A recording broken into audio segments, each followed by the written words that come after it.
Indrajit study point में आप सभी का स्वागत है। एनसीईआरटी क्लास 8 हमारे अतीत पाठ 9 राष्ट्रीय आंदोलन का संगठन 1870 के दशक से 1947 तक। यहाँ पे जानेंगे राष्ट्रीय आंदोलन का संगठन कैसे हुआ, क्यों हुआ, किस कारणवश हुआ और 1870 से 1947 के बीच तक क्या हुआ था, उसके बारे में हम इसमें जानेंगे 9वें पार्ट में। तो चलिए, अगर आपने सब्सक्राइब नहीं किया सब्सक्राइब कर लो, शेयर जरूर करना। ये देखिए, यहाँ पर ये आंदोलन के लिए लोग इस तरह इकट्ठा हुए थे और किस तरह लोग उस समय इकट्ठा होना शुरू हो गए थे। शायद आपको दिख रहा होगा, बाजू में पीछे में घर दिख रहा है। अब वो पता नहीं घर है कि क्या है, लेकिन घर जैसा तो दिख रहा है, बिल्डिंग है। चित्र 1 में भारत छोड़ो आंदोलन के दौरान प्रदर्शनकारी पर आंसू गैस के गोले छोड़ती पुलिस और आंसू गैस के गोली छोड़े गए थे पुलिस के द्वारा। आज भी कहीं भी विरोध होता है तो आंसू गैस का गोला ही छोड़ा जाता है। पिछले अध्यायों में हम निम्नलिखित का अध्ययन कर चुके हैं और पिछले अध्याय में हम निम्नलिखित मतलब जो दिया गया है इसका अध्ययन कर चुके हैं। जैसे में भारतीय भूक्षेत्र पर अंग्रेजों का कब्जा और रियासतों का अधिग्रहण कैसे हुआ, नए कानूनों और प्रशासकीय संस्थाओं की जरूरत, किसानों और आदिवासी की जिंदगी में बदलाव, 19वीं सदी में आए शिक्षण बदलाव, महिलाओं की स्थिति से संबंधित वाद विवाद, जाति व्यवस्था को चुनौती, सामाजिक एवं धार्मिक सुधार, 1857 का विद्रोह और उसके बाद की स्थिति, हस्तकलाओं का पतन और उद्योगों का विकास। इनके बारे में हम पहले पढ़ चुके हैं पिछले अध्याय में, मतलब 1 से लेकर 8वें तक पाठ में। ठीक, इन मुद्दों के बारे में आपने जो कुछ पढ़ा उसके आधार पर क्या आपको ऐसा लगता है कि भारत के लोग ब्रिटिश शासन से असंतुष्ट थे? यदि हाँ, तो विभिन्न समूहों और वर्ग क्यों संतुष्ट थे? यहाँ पर दिया जा रहा है कि आपको क्या लगता है कि ब्रिटिश सरकार, ब्रिटिश शासन में लोग खुशहाली से रहते थे? यदि हाँ, तो विभिन्न समूह और वर्ग क्यों असंतुष्ट थे? और आपको लगता है कि वो संतुष्ट थे, तो इसका भी जवाब दीजिए।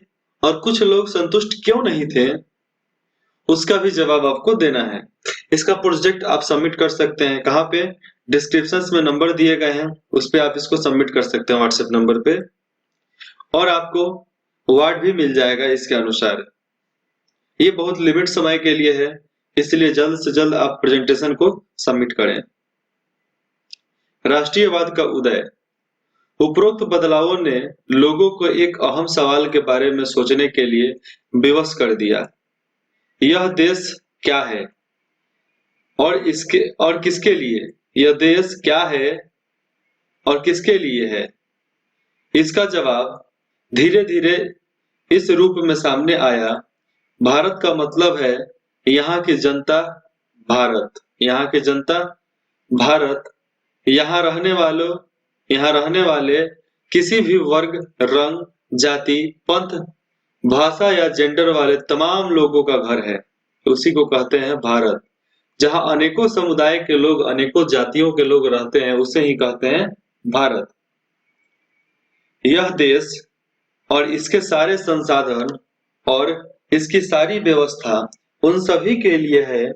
इन जवाब के साथ ये एहसास भी सामने आया कि अंग्रेज भारत के संसाधनों और यहाँ के लोगों की जिंदगी पर कब्जा जमाए हुए हैं, और जब तक यह नियंत्रण खत्म नहीं होता, भारत यहाँ के लोगों का भारतीयों का नहीं हो सकता।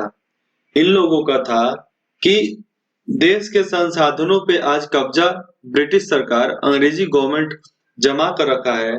अगर हमें चाहिए, नियंत्रण इनका खत्म करना पड़ेगा। किसका? ब्रिटिश गवर्नमेंट का। और भारत यहाँ के लोगों का तभी होगा जब वो लोग भारत छोड़कर चल जाएंगे। उसके पहले नहीं होने वाला है, लेकिन वो भारत छोड़ के चले जाएंगे तो हो सकता है। बहुत सारे अंग्रेज यहाँ के हिंदू चाहे मुसलमान घरानों में विवाह कर लिए थे, इसलिए उन्होंने देश छोड़कर नहीं गए, यहीं पर बस गए। आज भी बहुत सारे ब्रिटिश लोग हिंदुस्तानी वेशभूषा में दिखाई दे देते हैं। यह चेतना 1850 के बाद बने राजनीतिक संगठनों में साफ दिखाई देने लगी थी। जब 1850 के बाद राजनीतिक संगठन बना, 1870 और 1880 के दशकों में बने राजनीतिक संगठनों ने यह चेतना और गहरी हो चुकी थी और 1870 से 1880 के बीच में जो राजनीतिक संगठन बना, उसमें यह चेतना, यह भाव, राजनीतिक भाव और विद्रोही भाव बहुत ज्यादा गहराई में जा चुकी थी। मतलब लोगों को समझ में आ चुका था कि हमें अब आजाद होना है। इनमें से ज्यादातर संगठनों की बागडोर वकील आदि अंग्रेजी शिक्षित पेशेवरों के हाथों में थी और ये बहुत ज्यादा संगठन जो बनाते थे वे वकील होते थे, नहीं तो वो अंग्रेजी शिक्षित में मतलब पढ़े लिखे थे। सीधा समझो तो पढ़े लिखे थे। पूना सार्वजनिक सभा, और पूना में जो सार्वजनिक सभा हुआ, इंडियन एसोसिएशंस, मद्रास महाजन सभा, बॉम्बे रेजिडेंसी एसोसिएशंस और भारतीय राष्ट्रीय कांग्रेस आदि इस तरह के प्रमुख संगठन थे। कौन कौन? सार्वजनिक सभा, पूना सार्वजनिक सभा, इंडियन एसोसिएशंस, मद्रास महाजन सभा, बॉम्बे रेजिडेंसी एसोसिएशंस और भारतीय राष्ट्रीय कांग्रेस, ऐसे नाम प्रमुख थे। पूना सार्वजनिक सभा नाम को गौर से देखिए। सार्वजनिक का मतलब होता है सब लोगों का या सबके लिए। सर्व मतलब सभी और जनिक मतलब लोगों का। हालांकि सार्वजनिक मतलब सब चीज लोगों का है। हालांकि इनमें से बहुत सारे संगठन देश के खास हिस्सों में काम कर रहे थे, लेकिन वे अपने लक्ष्य को भारत के सभी लोगों का लक्ष्य बनाते थे। मतलब अपने आप को सभी लोगों का लक्ष्य बताते थे। जो उनका लक्ष्य है वो बोलते थे कि हिंदुस्तान के सभी लोगों का यही लक्ष्य है। उनके मुताबिक उनके लक्ष्य किसी खास इलाके, समुदाय या वर्ग के लक्ष्य नहीं थे। वे किसी एक समुदाय के लक्ष्य के खास रूप में नहीं चल रहे थे। वे इस सोच के साथ काम कर रहे थे कि लोग संप्रभु हो। संप्रभु का मतलब होता है बाहरी हस्तक्षेप के बिना स्वतंत्र रूप से कदम उठाने की क्षमता, मतलब स्वतंत्र, आत्मनिर्भर। संप्रभु का मतलब हो जाएगा आत्मनिर्भर। आत्मनिर्भर लोग हो। संप्रभुता एक आधुनिक विचार है। मतलब आत्मनिर्भरता एक आधुनिक विचार है। राष्ट्रीयवाद का बुनियादी तत्व होता है। राष्ट्रीयवाद का बुनियादी तत्व होता है। ये संगठन इस धारणा से चलते थे कि भारतीय जनता को अपने मामलों के बारे में फैसले लेने की आजादी होनी चाहिए और इन लोगों का मानना था कि भारत के जो भी लोग हैं, इन्हें अपना फैसला लेने की इजाजत और आजादी होनी चाहिए, ये नहीं कि दूसरे पर आश्रित हो जाएं। 1880 के दशकों में ब्रिटिश शासन के प्रति असंतोष और ज्यादा गहरा हुआ और 1870 से 1880 के बीच में अंग्रेजी शासन के प्रति लोगों का विरोधीपन और गुस्सेपन दोनों ज्यादा फूट पड़ा इन लोगों के लिए, क्योंकि बर्दाश्त नहीं होता था ना। भूखे पेट सोना बर्दाश्त नहीं होता था हर किसी को। अपने भूखे पेट सो लेंगे, लेकिन अपने बाल बच्चे को भूखे पेट कैसे सुला दो। 1878 में आमर्स एक्ट, यहाँ पर लगा आमर्स एक्ट पारित किया गया। उसमें क्या हुआ? जिसके जरिए भारतीयों द्वारा अपने पास हथियार रखने का अधिकार छीन ले गया और भारतीय लोग अपने पास हथियार नहीं रख सकते, चाहे कुछ भी, गोली, बम, बारूद, तलवार, भाला, बर्छी, कुछ नहीं। उसी साल वर्नाकुलर प्रेस एक्ट भी पारित किया गया। और वर्नाकुलर प्रेस एक्ट क्या था, यह भी जान लेते हैं। जिसे सरकार की आलोचना करने वालों को चुप कराया जा सके। इस कानून में प्रावधान था कि अगर किसी अखबार में कोई आपत्तिजनक चीज छपती है तो सरकार उसकी प्रिंटिंग प्रेस सहित सारी संपत्ति को जब्त कर सकती है। 1883 में सरकार ने इल्बर्ट बिल लागू करने का प्रयास किया।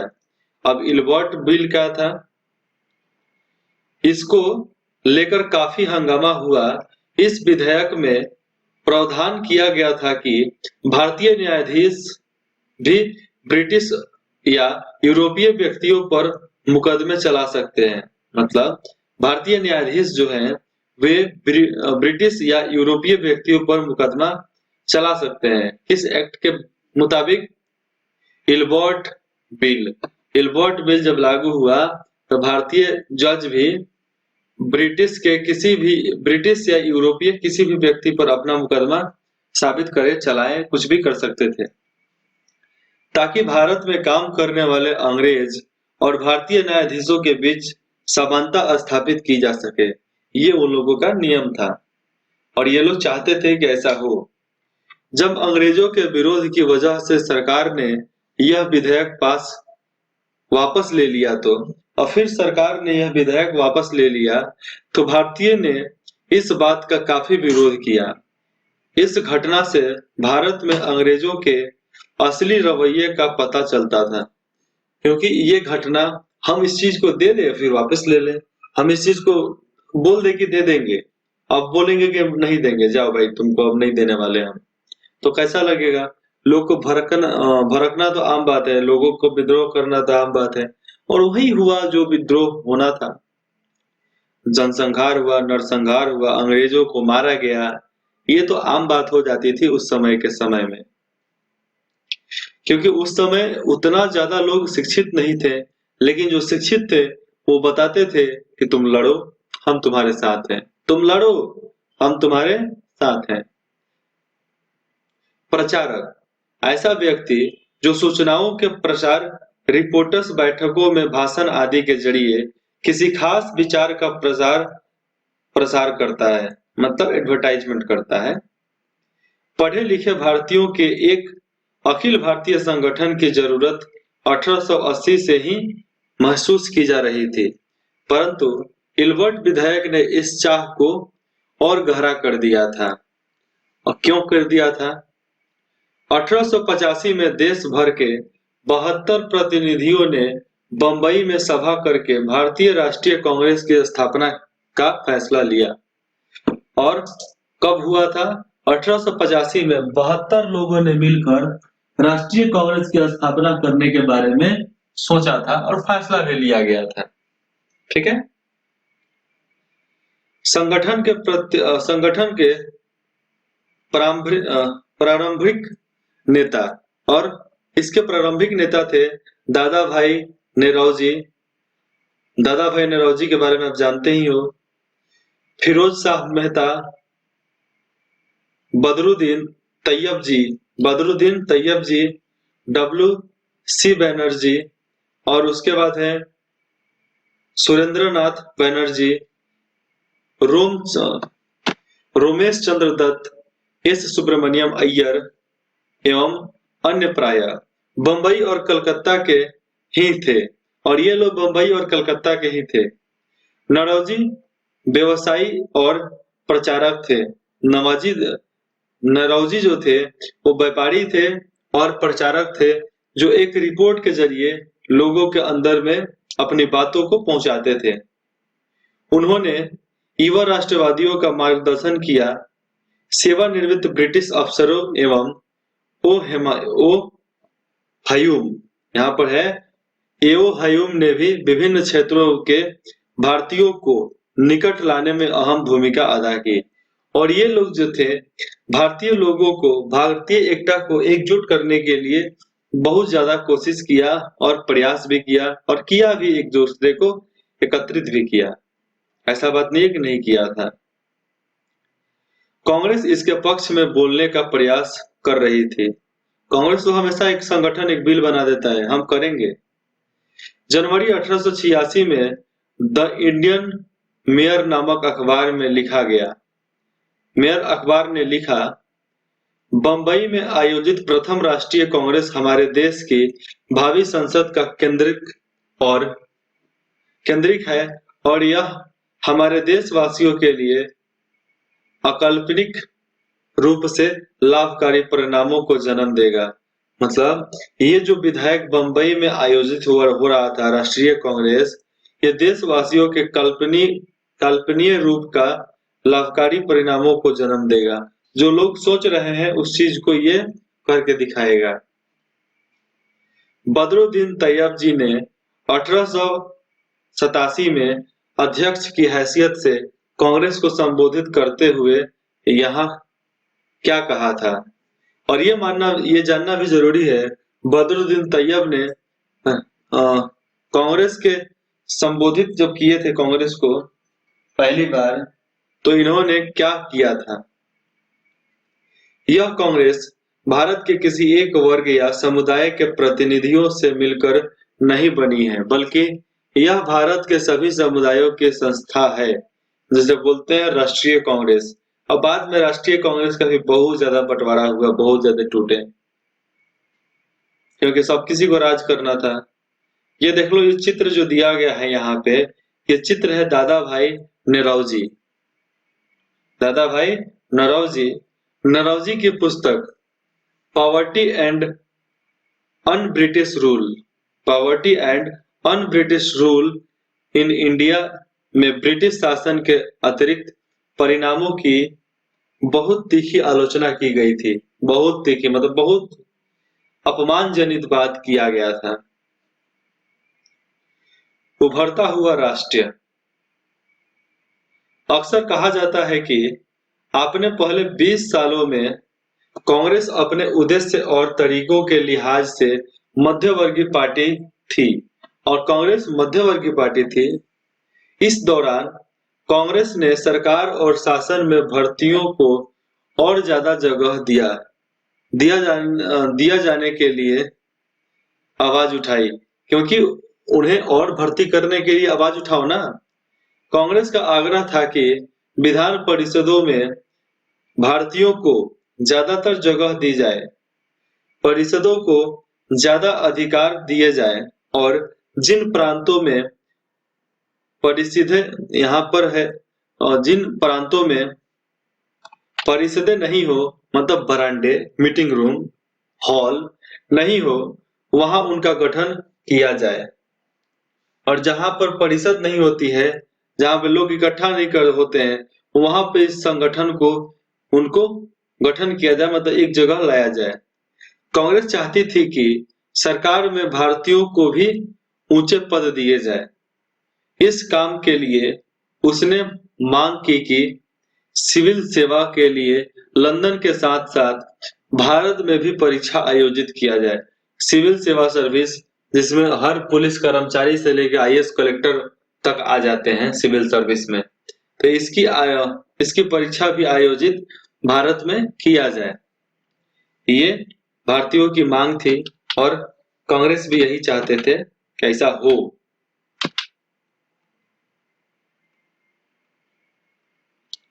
उसके बाद है निरस्त करना। किसी कानून को समाप्त करना, किसी कानून का वैधता अधिकृत रूप से समाप्त कर देना, मतलब किसी भी कानून का पावर खत्म कर देना, पावर छीन लेना, उसी को बोलते हैं निरस्त करना, खत्म। शासन व्यवस्था के भारतीयकरण की मांग नक्सलवाद के खिलाफ चल रहे आंदोलनों का एक हिस्सा थी, और जो भारतीयकरण था वो एक नक्सलवाद की तरह ही एक हिस्सा था आंदोलनों का, क्योंकि तब तक ज्यादातर महत्वपूर्ण नौकरियों पर अफसरों का ही कब्जा था, अंग्रेजी अफसरों का।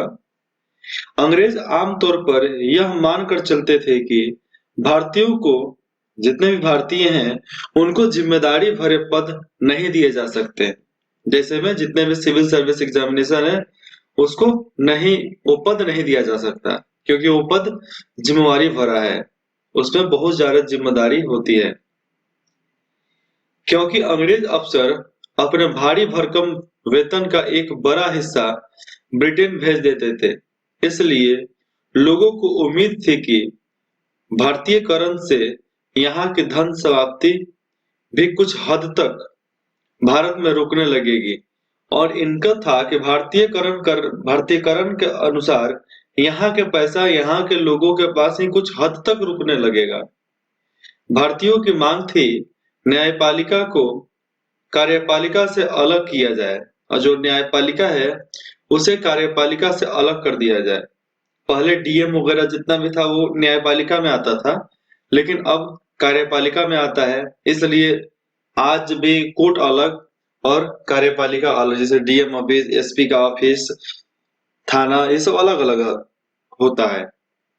आज देखो ना, डीएम ऑफिस अलग है, आईएएस अफसर वाला अलग है, कमिश्नर ऑफिस अलग है, जज का ऑफिस अलग है, कोर्ट अलग है। तो इस तरह बदलाव हुए थे। आमर्स एक्ट को निरस्त कर दिया गया, और आमर्स एक्ट जो था उसके सारे ताकत को छीन लिया गया था, और अभिव्यक्त व बोलने की स्वतंत्रता दी गई, और उसके बाद से बिना डरे बिना संकोच किए बोलने की स्वतंत्र आजादी दे दी गई थी।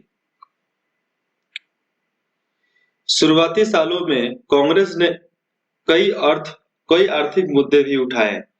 बहुत सारे आर्थिक मुद्दे भी उस समय हमारे पास थी जो कांग्रेस ने उठाए। उसका कहना था कि भारत में ब्रिटिश शासन की वजह से ही गरीबी और अकाल पड़ रहे हैं। मतलब भारत में ब्रिटिश शासन है, इसीलिए गरीबी और अकाल पड़ रहे हैं। बढ़ते लगान के कारण काश्तकार और जमींदार विपिन हो रहे हैं, जिसके वजह से यहाँ के जमीनों में काम करने वाले किसान और जमींदार ये सब विलुप्त हो रहे हैं, धीरे धीरे कम हो रहे हैं। और अनाजों के भारी निर्यात की वजह से खाद्य पदार्थों का अभाव पैदा हो गया है, और बहुत ज्यादा निर्यात किया जाता था यहाँ का सामान। कांग्रेस की मांग थी कि लगान कम किया जाए, फौजी खर्चों में कटौती की जाए, और सिंचाई के लिए ज्यादा अनुदान दिया जाए। और बहुत सारे कोशिश भी हुए थे उस समय। सिंचाई की कोशिश भी किया गया था कि लोगों को सिंचाई करने का अनुमति मिल जाए, उसके लिए पैसा मिल जाए, कुछ सेवा भी सरकार की तरफ से मिल जाए, जो अभी मिलता है। सिंचाई के लिए नहर है, नहर बनाया गया बहुत जिलों में, बहुत एरिया में, बहुत इलाकों में नहर बनाकर दिया गया सरकारी तौर पे। उसने नमक पर विदेशों में भारतीय मजदूरों के साथ होने वाले बर्ताव तथा भारतीयों के कामों में दखल अंदाजी करने वाले वन प्रशासन की वजह से वनवासियों की बढ़ती मुसीबतों के बारे में बहुत सारे प्रस्ताव पारित किए गए। और सबसे पहले नमक कर जो लगता था उसको मुद्दा उठाया गया। फिर विदेशों में भारतीय मजदूरों पर जो अत्याचार होता था उसको कामों में दखल अंदाजी, उस काम में भी दखल अंदाजी इन लोगों ने किया। और प्रशासन की वजह से जंगलों में रहने वाले लोग, और जो जंगलों की वजह से जीते थे, उन लोगों को बहुत दिक्कत होता था। इसलिए बहुत ज्यादा प्रस्ताव पारित किया गया वन पे, जंगलों पे। इससे पता चलता है कि पढ़े लिखे संपन्न वर्ग की संस्था होते हुए भी कांग्रेस केवल पेशेवर समूह, जमींदारों और उद्योगपतियों के हक में ही नहीं बोल रही थी। मतलब यहाँ पर दिया जा रहा है, इससे ये तो पता चल जाता है कि संस्था में जितने भी कांग्रेस के पढ़े लिखे लोग थे, वे केवल एक पेशेवर समूहों के लिए बोलते थे, जमींदारों और उद्योगपतियों के हक में ही नहीं बोल रहे थे। मतलब केवल इन लोगों के हक के बारे में नहीं, जैसे में पेशेवर समूह, जमींदार और उद्योगपति, केवल इनके हक में ही नहीं बोलते थे, बाकी भी मुद्दों पर ये लोग बोलते थे और सरकार से जवाब मांगते थे। मध्यवर्गीय नेता जनता को ब्रिटिश शासन के अन्यायपूर्ण चरित्र से बगावत करना चाहते थे और मध्यवर्गीय जो नेता थे वे बगावत करना चाहते थे ब्रिटिश शासन से। उन्होंने अखबार निकाले, लेख लिखे और यह साबित करने का प्रयास किया कि ब्रिटिश शासन देश को आर्थिक तबाही की ओर ले जा रहा है। उन्होंने अपने भाषण में ब्रिटिश शासन की निंदा की और जनमत निर्माण के लिए देश के विभिन्न भागों में अपने प्रतिनिधि भेजे कि जाइए जाकर मालूम कीजिए कि पूरे देश में क्या चल रहा है, अभी पूरे देश में किया क्या जाना चाहिए। लेकिन मध्यवर्गीयों को यह भी लगता था कि अंग्रेज स्वतंत्रता व न्याय के आदर्शों का सम्मान करते हैं। यहाँ पर इन लोगों को लग गया कि अंग्रेज भी हमारे स्वतंत्र आजादी और हमारे न्याय का ये लोग आदर्श जो है हमारा उसका सम्मान करते हैं कि चल भाई ये लोग मांगे तो हम दे देंगे। लेकिन ऐसा नहीं था, इसलिए वे भारतीयों की न्याय संगत मांगों को स्वीकार कर लेंगे। ऐसा लोगों को लगता था तुरंत मान लेंगे। लिहाजा कांग्रेस का मानना था कि सरकार को भारतीयों की भावना से अवगत कराया जाना चाहिए और लोग ये चाहते थे कि सरकार हमारे भावनाओं को जान सके, भारतीय भावनाओं को जान सके कि हमारे ऊपर क्या बीत रहा है। स्वतंत्रता हमारा जन्मसिद्ध अधिकार है, इसको पढ़ेंगे अगले भाग में उसकी, और इसमें मैं बता दूं सोने की चाह में, ठीक है। डिंसा वाचा नामक एक मध्यवर्गीय नेता ने 1887 में नेरोजी को संबोधित करते हुए लिखा था, आजकल फिरोज शाह अपने निजी कामों में बहुत ज्यादा व्यस्त हैं। वे लोग पहले ही काफी अमीर हैं। तेलंग साहब वहां पर उसके बाद से थे, तेलंग साहब भी व्यस्त रहते हैं। मुझे समझ में नहीं आता, अगर सभी लोग सोने की चाह में इतने व्यस्त होंगे तो देश की प्रगति कैसे हो सकती है। जैसे में फिरोज शाह और तेलंग साहब ये लोग अपने में व्यस्त होंगे तो देश के लिए कौन लड़ेगा, देश के लिए क्या होगा, देश का अपना क्या होगा, ये इन लोगों का मानना था। तो इसके बाद हम पढ़ते हैं दूसरे भाग में, स्वतंत्रता हमारा जन्मसिद्ध अधिकार है, ठीक है। और इंद्रजीत स्टडी पॉइंट में आप सभी को जुड़ने के लिए हमारे और हमारे टीम की तरफ से धन्यवाद।